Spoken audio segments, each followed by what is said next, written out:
కూర్చుంటారు, అది మేము చూస్తాం కూడా. రైట్, మనతోటి డేవిడ్ గారు, రాజకీయ విశ్లేషకులు, పొలిటికల్ అనలిస్ట్.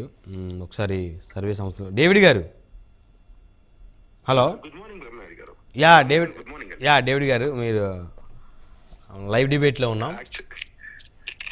ఓకే బ్రహ్మనాయుడు గారు, యాక్చువల్గా ఏం జరుగుతుందంటే ఏపీలో ఒక సర్వే శాంపుల్ సైజ్ అని అంటే 10% ఉండాలి సార్ టోటల్ ఓటర్లో. ఓకే, ఒక కాన్స్టిట్యుయెన్సీలో ఇప్పుడు 2,50,000 మంది ఉన్నారు అనుకోండి ఓటర్స్. 2,50,000 మందిలో 10% ఉండాలి. ఇది ఎప్పుడు ఉండాలి? అన్ని పార్టీస్ క్యాండిడేట్స్ అనౌన్స్ చేసిన తర్వాత, అన్ని పార్టీస్ మేనిఫెస్టో అనౌన్స్ చేసిన తర్వాత, మేనిఫెస్టో, అభ్యర్థి, పార్టీ ఇంప్లిమెంటేషన్స్, ఈ మూడిట్ల మీద కేటగిరైజేషన్ సర్వేస్ ఉండాలి. అంటే అన్ఎంప్లాయ్మెంట్ ఒక సర్వే, అంటే కేటగిరీ ఏ పారామీటర్ మీద సర్వే అనేది ఇక్కడ ఆధారపడి ఉంటుంది. మోస్ట్ ఆఫ్ ఏం జరుగుతుందంటే ఇక్కడ 35,000 శాంపుల్స్ తీసాము, 80,000 శాంపుల్స్ తీసాము, 1,00,000 శాంపుల్ తీసాము. ఈ శాంపుల్స్ అన్ని కూడా మీకు ఓవరాల్ గా ఇప్పుడు 4 కోట్ల మంది 1,00,000 శాంపుల్స్ తీస్తే దాని మీద పెద్ద ప్రయోజనం ఉండదు బ్రహ్మనాయుడు గారు. ఓకే, కరెక్ట్ సర్వే రిపోర్ట్ ఎట్లా ఉండాలంటే గ్రౌండ్ ని టచ్ చేస్తూ, అంటే రూరల్ సెగ్మెంట్ ఒక మెథడ్ ఉంటుంది, అర్బన్ సెగ్మెంట్ ఒక మెథడ్ ఉంటుంది, సెమీ అర్బన్ ఒకటి ఉంటుంది. సో అర్బన్ ఓటర్ కి రూరల్ ఓటర్ కి వేవ్ లెంత్ మ్యాచ్ కాదు. అర్బన్ ఓటర్ ఎప్పుడు సహజంగా యాంటీ ఇన్కంబెన్సీతోనే ఉంటుంది, ఎందుకు ప్రభుత్వ వ్యతిరేకత అర్బన్ లో ఎప్పుడు కనబడుతుంది. బట్ రూరల్ లో ఈ వేవ్ లెంత్ ఉందా లేదా? ఈ రూరల్ లో మాత్రం ఇది ఉంటే ఖచ్చితంగా ఈ రిపోర్ట్స్ ఎగ్జాక్ట్ గా ఉంటాయి బ్రహ్మనాయుడు గారు. అంటే ఇప్పుడు ఒక నియోజకవర్గంలో దాదాపు అంటే మనం యావరేజ్గా వేసుకున్న 2,20,000 నుంచి 2,40,000 మధ్య ఓటర్లు ఉంటారు.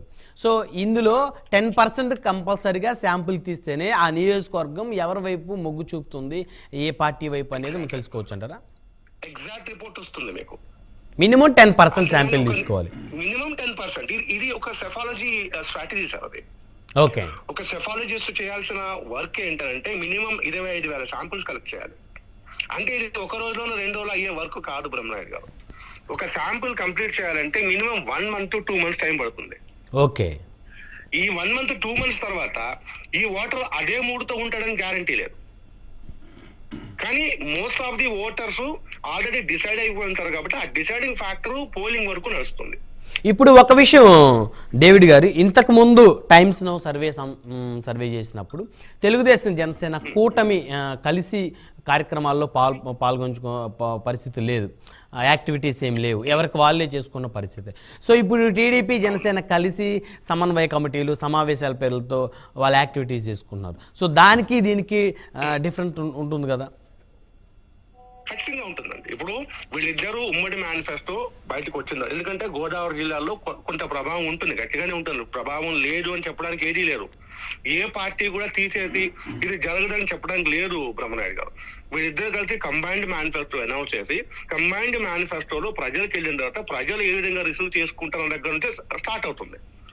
ఇంతవరకు విడివిడిగా ఉన్నారు కాబట్టి ఏ రిపోర్ట్ వీళ్ళిద్దరి మీద కరెక్ట్ ఉండదు.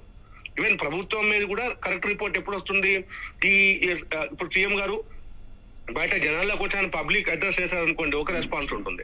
ఇప్పుడు అపోజిషన్ లీడర్ పబ్లిక్ లో వస్తే ఒక రెస్పాన్స్ ఉంటుంది. ఇవన్నీ క్యాలిక్యులేట్ చేసుకున్న తర్వాత మాత్రమే ఎగ్జాక్ట్ రిపోర్ట్ వస్తుంది. సో మరి ఇప్పుడు ఇచ్చినటువంటి టైమ్స్ నో కానీ, India Today C Voter survey సంస్థ కానీ, మరి వీటిని మనం ఏ విధంగా నమ్మాలి సార్?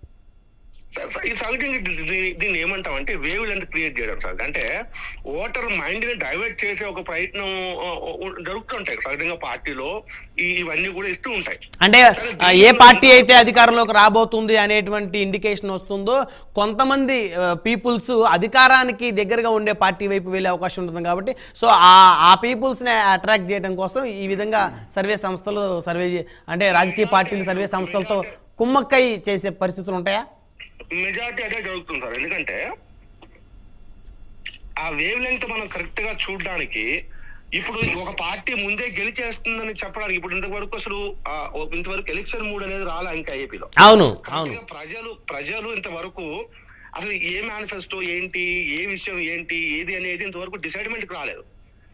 మీకు ఎలక్షన్ కోడ్ వచ్చిన తర్వాత ఒక డిసైడ్మెంట్కి వస్తాం. ముందే ప్రజలు నిర్ణయించుకోరు కదా మేము పలానా గెలిపిస్తామని. అలా ముందే నిర్ణయించేసుకుంటే మిగతా పార్టీలు కంటెస్ట్ చేయడం ఎందుకు బ్రహ్మనాయుడు గారు? Right, valid point. అంటే ఇప్పుడు డేవిడ్ గారు జాతీయ